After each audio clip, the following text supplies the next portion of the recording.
Hello friend, नमस्कार। Welcome to my channel creative fashion. मैं अनामिका। तो चलिए आज मैं आप लोगों को कटोरी वाला ब्लाउज़ का कटिंग बताऊंगी पूरा डिटेल में। आप लोग अच्छा से वॉच कीजिएगा और पूरा देखिएगा वीडियो को, तब आपको समझ में आएगा। और देखिए, नापी से भी कटिंग करना मैं बताऊंगी। बॉडी से नाप लेके कटिंग होता है, और एक जो ब्लाउज़ का नापी आता है उसको भी हम लोग कैसे नापी लेते हैं ये भी मैं आगे बताऊंगी। तो चलिए शुरू करते हैं। सबसे पहले ब्लाउज़ को अच्छी तरह से बिछा लेंगे और उसके बाद उसका लंबाई का नापी लेंगे। जितना भी आपका ब्लाउज़ का लंबाई है उससे आपको 1.5 इंच ज़्यादा ले लेना है। मेरा ब्लाउज़ का यहाँ पे लंबाई 14 इंच है, तो मैं 15.5 इंच लूँगी, क्योंकि 1 इंच नीचे मोड़ना है और ½ इंच कंधा में दबेगा। अब बॉडी देखिए, इस तरह से अच्छा से रखेंगे और बॉडी को भी देख लेंगे। तो ये मेरा आ रहा है 19 इंच, डबल में है, तो 38 इंच का बॉडी है। 1 इंच मैं लूजिंग डालूंगी, तो 40 इंच का बॉडी इसका मैं कट करूंगी। और कमर देखिए इसका 33 है, तो उसका भी चौथा पार्ट करके और कटिंग करेंगे। तो चलिए अब इसको शुरू करते हैं। उसके पहले स्लीव भी ले लेते हैं। तो हाथ का जो नापी लंबाई है, कस्टमर ने बोला है कि जो भी स्लीव है इससे 1.5 इंच छोटा बनाना है, तो 4.5 इंच का इसका स्लीव है, तो मैं 3 इंच का ही बनाऊंगी। और फिटिंग आपका जो भी आ रहा हो आप ले लीजिए। मेरा यहाँ पे 5.5 आ रहा है, यानी 11 इंच का इसका स्लीव है। तो चलिए, मैंने सारा मेजरमेंट कपड़ा पे ही लिख लिया है। अब इसको शुरू करते हैं। तो देखिए, ऊपर में क्या होता है कि कपड़ा अनइवन रहता है, तो इस तरह से कपड़ा को दागी लगाने के बाद इसको कट कर लेंगे, ताकि कपड़ा पूरा सीधा हम लोग को मिल जाए। काटने के बाद अब देखिए, लंबाई का सबसे पहले दागी लगाएंगे। तो 14 इंच मेरा लंबा है, तो उससे 1.5 इंच, मैंने पहले ही बताया कि 1.5 इंच एक्स्ट्रा कटिंग होगा, तो 14 और 1.5 इंच एक्स्ट्रा यानी 15.5 इंच में मैं दागी लगा लूँगी। दूसरा साइड से भी 15.5 इंच पे दागी होगा, और फिर इसको सीधा कर लेंगे। अब देखिए, ये जो ब्लाउज़ है इसका गला बहुत डीप है, 10 इंच का गला है, इसीलिए मैं यहाँ पे 5.5 रखूँगी और 2.5 इंच इसका गले का चौड़ाई रखूँगी। तो दोनों दागी देने के बाद इसको भी पूरी तरह से सीधा कर लेंगे। अब देना है इसमें आर्म होल का शेप। तो आर्म होल आपने अगर नापी लिया है तो नापी के हिसाब से लीजिए, नहीं तो ब्लाउज़ में भी आप आर्म होल देख लीजिए कि कितना है। तो सबसे पहले एक दागी दे के इसमें, जो कि मेरा बैक पार्ट है, तो मैं यहाँ पे 1.5 इंच गोलाई में डालूँगी। तो देखिए, मैं आर्म होल भी नाप के देख ले रही हूँ कितना है। जितना है आप अपना हिसाब से नाप के देख लीजिए। अब देखिए, चेस्ट का 4th पार्ट यानी 40 इंच का मेरा चेस्ट है, 38 इंच का है, लेकिन 2 इंच मैं लूजिंग भी डालूँगी।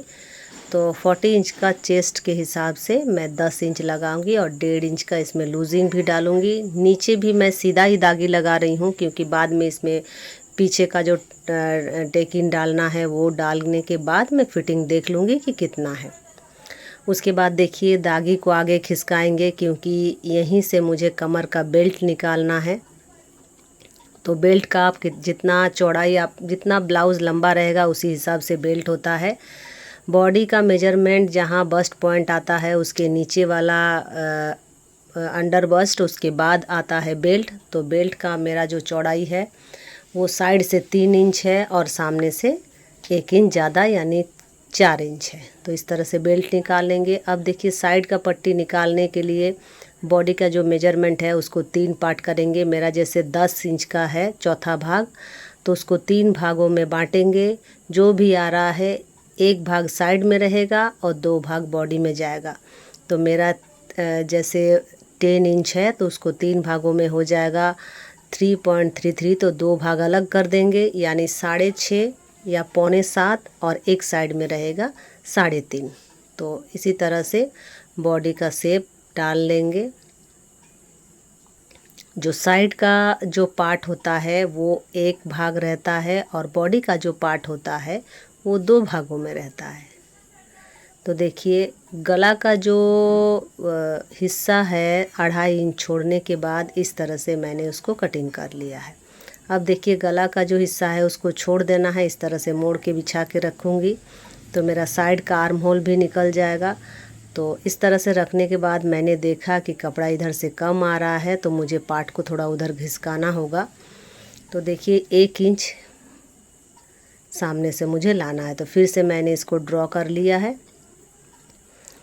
तो देखिए साइड का पार्ट भी मेरा निकल गया इस तरह से। आर्म होल का शेप भी मैंने दे दिया है। बाद में इसका 1/2 इंच और मुझे गहराई देना होगा।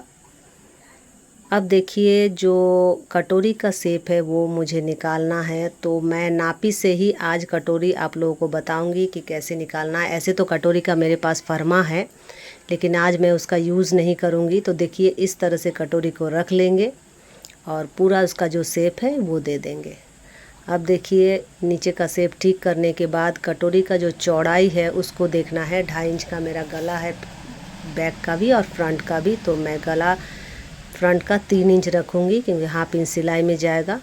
उसके बाद देखिए कटोरी का मैंने लंबाई देख लिया है जितना भी है, इस तरह से अब शेप डाल देंगे। 1/2 इंच नीचे से सिलाई का मार्जिन मुझे बढ़ाना है, जो मैं बाद में बढ़ा लूँगी। अब देखिए मेरे पास फरमा है, उसको भी बिछा के मैं दिखा देती हूँ। देखिए अब 1/2 इंच नीचे से सिलाई खाली मुझे बढ़ा देना है। देखिए बिना फरमा का भी आप अगर बनाते हैं तो आपका शेप एकदम सही आएगा। तो चलिए इसको कटिंग करके ले लेते हैं। मेरा जो ब्लाउज़ है वो डबल कटोरी वाला है, तो इसके नीचे वाला जो पार्ट है कटोरी का वो भी कटिंग करेंगे। वो भी मैं आप लोगों को इसी में दिखाऊंगी, जो नापी आया है ब्लाउज़ उसी में से कट करेंगे। तो इसका भी आप चाहे तो इस तरह से बिछा के लीजिए या फिर आप इंची टेप से नाप लीजिए कितना चौड़ा है। देखिए मैंने बिछा के लिया है, दोनों साइड में 1/2 इंच बढ़ाएंगे और इसका शेप डाल देंगे। अब देखिए इसका चौड़ाई मैंने नाप लिया है 4.5 इंच है, तो इस तरह से दागी दे के 1/2 इंच डाउन करेंगे। साइड का जो पार्ट है उसमें 1/2 इंच डाउन करेंगे और फ्रंट में इसका 1 इंच ऊपर उठाएंगे। तो इस तरह से देखिए इसका कटिंग हो जाएगा। तो कटोरी का जो 2 पार्ट है दोनों मैंने कटिंग कर लिया है और इस तरह से नाप के भी एक बार देखेंगे कि बराबर आया है कि नहीं आया है। तो चलिए ये मेरा हो गया। अब मुझे इसमें स्लीव निकालना है। उससे पहले देखिए एक पतला सा कपड़ा मैं काट के रख ले रही हूँ क्योंकि मुझे पीछे इसका फीता भी डालना है। तो देखिए हाथ मैंने पहले ही बताया कि बहुत छोटा है, सिर्फ 3 इंच का ही इसका हाथ बनेगा। तो इस तरह से दागी देने के बाद हाथ का शेप लगा देंगे और देखिए मेरा कटिंग कंप्लीट हो चुका है। जो स्लीव है उसका शेप डाल देंगे। तो पूरा ब्लाउज़ का कटिंग हो चुका है फ्रेंड। अगर आप लोगों को मेरा वीडियो अच्छा लगा तो लाइक कमेंट और शेयर कीजिएगा। मेरे चैनल को सब्सक्राइब ज़रूर कीजिएगा और बेल आइकन को दबा के मेरे साथ रहिएगा।